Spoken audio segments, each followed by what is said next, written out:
Here we go with episode 6. So this was another fun episode. Gosh, they're all fun. Heck, that's all we do is have fun around here. But two things happened. We wanted to have a 4-shaft project, but it's a project that I think anybody's going to want to do. I mean, all the 4-shaft stuff I think is so cool that if I thought of myself as an 8-shaft weaver, which I don't, I would be just thrilled to weave all the 4-shaft stuff. Anyway, a long time ago, one of my students came here several times. Her name is Jean Carey from the Northwest Territories, and she brought me these beautiful little hand-woven trivets for my table. And every time, I have a few of them, every time I put this on the table, we actually used this last night for our dinner, I smile and think of Jean. And I used to look at it and think, oh yeah, we could do this on Monk's Belt. We could do it on deflected double weave. So heck, we're doing deflected double weave. So let's bring this into this episode for our 4-shaft project. So I wove a set using Monk's Belt as the threading, just kept the whole idea super simple. Lisa wove a set using all of the tie-ups, or not all of them, some of the tie-ups for deflected double weave. But it also allowed us to bring Joan Kerrigan back, our resident Salt Spring natural harvester, who's presented 2 episodes for us on basketry. Joan came in and talked to us about harvesting, finding plant materials that we could bring from the outside world into our studios and use in our weaving to create things like this. So there's 2 PDFs, one that I created. I made bright pink and green warp using 8-2 cotton. Lisa has this lovely muted orange and brown sequence for hers, and she used purchased reed from a basketry supply store, round reed. I used willow and all kinds of other materials because I had Joan here, and I can just go over to Joan's house and raid her stash, her unbelievable natural material stash. Lisa was able to purchase everything she used from a basketry supply store. So you have 2 PDFs, one that approaches it a la Monk's Belt and one that approaches it a la deflected double weave, but the threading's the same. The only thing that's different between those is how we use color and our tie-up.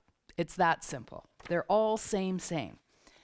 So I'll just quickly show you what I played with. So this is a heavier willow that's used in the warp or in the weft.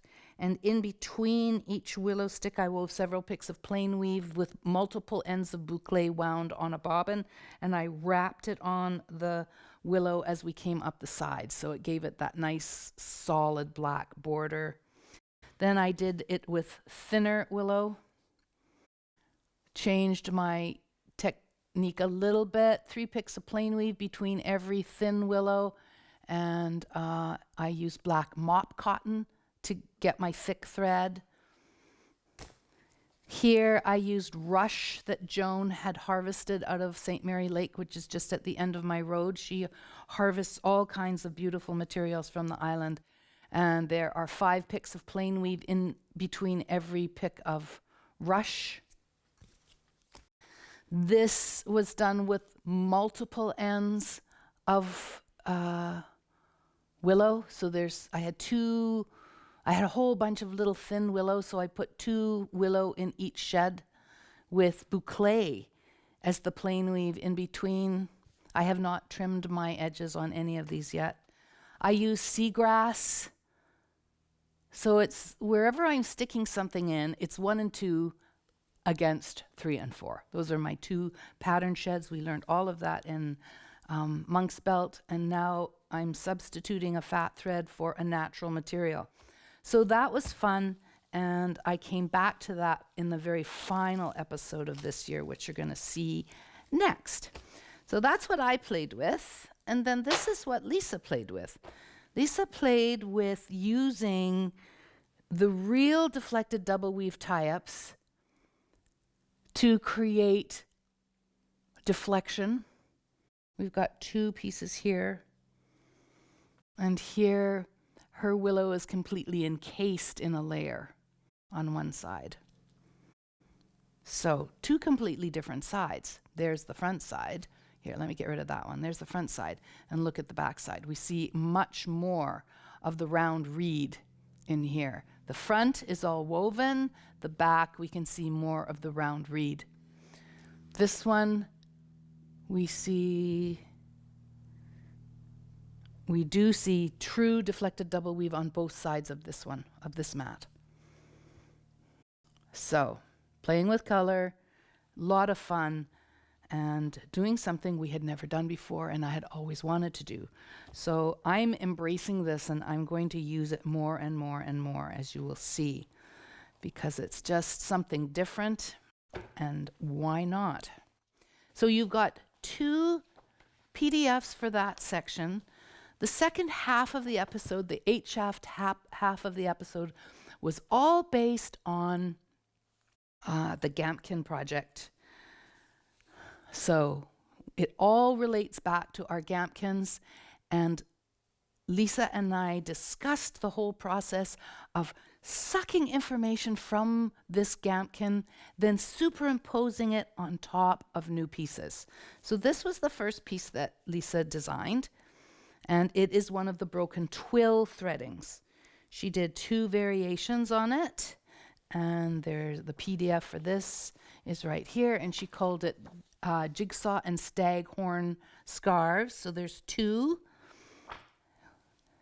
And let's look at this one first. I'll stand up.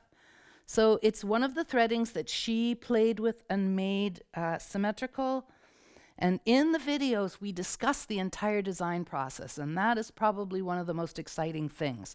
I have had comments come back to me about that people really appreciated watching 2 weavers talk back and forth about how they came up with the decisions that were made. And it was a journey and a progress, or a process, through this whole part of the episode. That was fun to do. So this was the first scarf that she wove. The back side is very different than the front. But the threading morphed out of the Gampkin. And here's the second one, and this is pretty much the same on both sides. But this you can see in the Gampkins. So the other side is pretty much the same, just a reversal. All right. When Lisa sent me this, I then said to her, okay, that's great. We've got something going from selvage to selvage. Let's try and break it up a little bit and make it more contemporary. How could we use deflected double weave in a more contemporary presentation? And so she did several versions, but then we simplified things down and came up with the simple 2-stripe. And here, down here, is one of my favorite parts. This is deflected double weave on 8 shafts, but it is so elegantly refined and simplistic that I love simple weaving.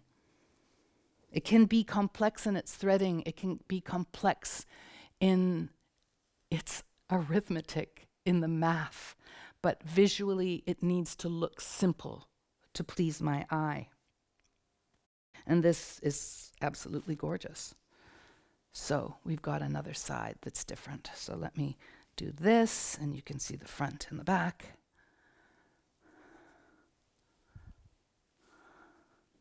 Yeah.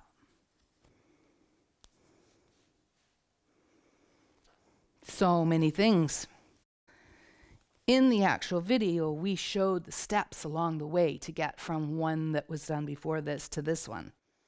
And then we did one more where I wanted to, Lisa wove this beautiful piece, division of space in 2, and we discussed the possibility of just going down to 3 blocks for our deflected double weave, and what could we do with that other block that's not being used. All those 1, 2, 1, 2, 1, 2s that we have decided they're not going to weave deflected double weave. They're not going to be part of the game. Let's make them weave plain weave out one whole side. So now we have a division of space in two. We have all of this horizontal striping happening over here, and we have our deflected double weave, a 3-unit deflected double weave happening here on 6 shafts. The other 2 shafts are reserved to create this plain weave. And she called this knots and crosses. And that's the front, that's the back. Absolutely exquisite. She taught us how to manage 3 selvages at the same time. One selvage, 2 selvages, and a 3rd selvage in here. And then this is all plain weave, so you don't have to worry about that selvage at all. Absolutely gorgeous. Beautiful hand, beautiful drape. Tussa silk on one side, alpaca on the other side. Look at that. Yummy, yummy, yummy. Then I was inspired to try something else with it. What if we don't want to have to worry about our selvages at all, weaving those 3 selvages?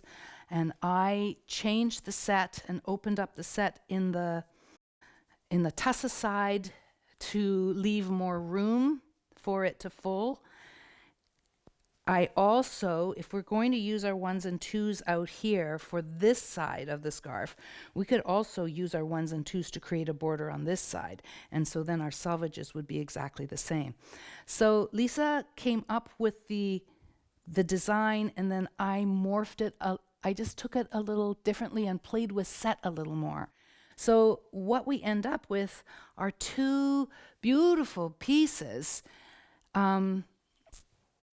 woven by 2 different weavers with slightly different things happening in them.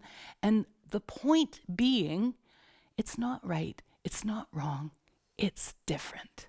That's all I'm trying to say.